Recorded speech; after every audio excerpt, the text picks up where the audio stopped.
7 है जिसमें हमें 4 इक्वेशन दी हुई हैं।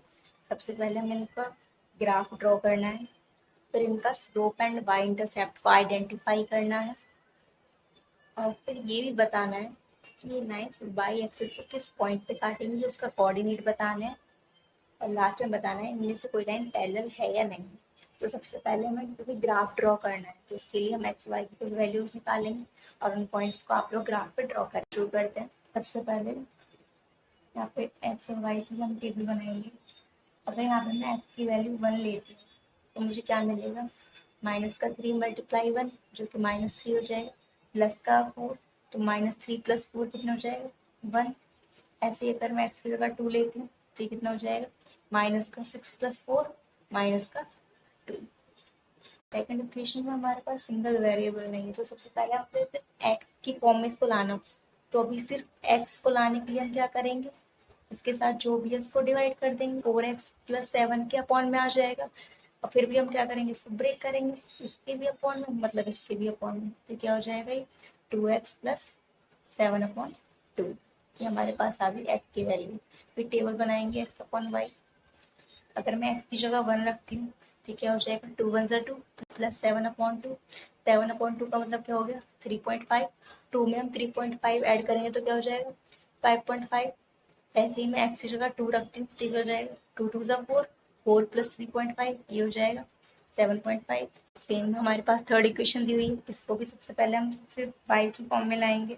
ये हो जाएगा 6x - 10/5, ये हो जाएगा 6x/5 माइनस का 10/5, ये हो जाएगा 6x/5 माइनस का 2। टेबल बनाएंगे। अगर मैं x की जगह 1 रख लूँ तो क्या हो जाएगा, ये 6/5 माइनस का 2 अपन 5 कितना होता है 1.2 माइनस का 2, तो क्या हो जाएगा माइनस का 0.8। अगर मैं x की जगह 2 रखूँगी तो क्या हो जाएगा 6/5 × 2 यानी 1.2 × 2 2.4, उसमें से 2 को माइनस करेंगे तो क्या हो जाएगा 0.4। फोर्थ इक्वेशन देखेंगे, 3y = 6x - 11 दी हुई है, तो y क्या हो जाएगा 6x/3 माइनस 11/3, ये हो जाएगा 2x माइनस 11/3। एक्स वाई की वैल्यूज पुट करेंगे।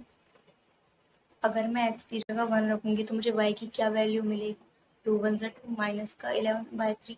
11/3 कितना होता है 3.6, तो 2 माइनस 3.6 तो क्या मिलेगा माइनस का 1.6।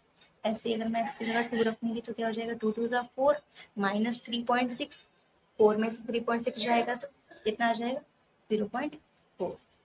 अभी हमें लाइन्स का क्या आइडेंटिफाई करना है, स्लोप एंड वाई इंटरसेप्ट, और ये भी बताना है कि ये लाइन वाई एक्सिस को किस पॉइंट पर कट करेगी। तो हमारी जो लाइन की इक्वेशन होती है y = ax + b, या फिर हम इसको ये भी लिख सकते हैं mx + b या फिर mx + c, एक ही बात है।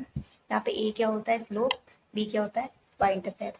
अगर हम अपनी फर्स्ट इक्वेशन को देखेंगे माइनस का 3x + b, यहाँ पे a की वैल्यू क्या आ रही है माइनस का 3, तो स्लोप क्या हो गया माइनस का 3, इंटरसेप्ट क्या हो गया 4। सेकेंड इक्वेशन में देखेंगे, जो हमारी इक्वेशंस को सॉल्व करने के बाद आई थी, तो ये क्या आई थी x = 2x + 7/2, तो यहाँ पे हमारा स्लोप क्या था 2 और इंटरसेप्ट क्या था 7/2। तो हमारी थर्ड इक्वेशन थी 6/5x माइनस का 2, तो यहाँ पे हमारा स्लोप क्या हो गया 6/5 और y इंटरसेप्ट क्या हो गया माइनस का 2। जो हमारी फोर्थ इक्वेशन आई थी, ये आई थी 2x - 11/3, यहाँ पे हमारा स्लोप क्या हो गया 2, इंटरसेप्ट क्या हो गया माइनस का 11/3। ये लाइन वाई एक्सिस को कहाँ पे कट करेंगी, तो उसके लिए पॉइंट क्या होता है, वाई एक्सिस की बात हो रही है तो एक्स एक्सिस तो 0 हो जाएगा, कॉमा जो भी बी का पॉइंट है, तो ये किस पॉइंट पे कट करेंगी 0,4। ये कहाँ पे कट करेगी 0,7/2, ये कहाँ पे कट करेगी 0, माइनस का 2, और ये कहाँ कट करेगी 0, माइनस का 11/3। आप ये चीज ग्राफ पे भी देख सकते हैं। ये भी बताना था कि इनमें कोई लाइन पैरेलल भी है क्या, तो हमें पता है 2 लाइन पैरेलल कब होती हैं, जब उनका सेम स्लोप हो। हमने अभी देखा equation second and equation fourth में क्या था सेम स्लोप था, दोनों का स्लोप क्या था, 2 था। Therefore lines second and fourth are parallel.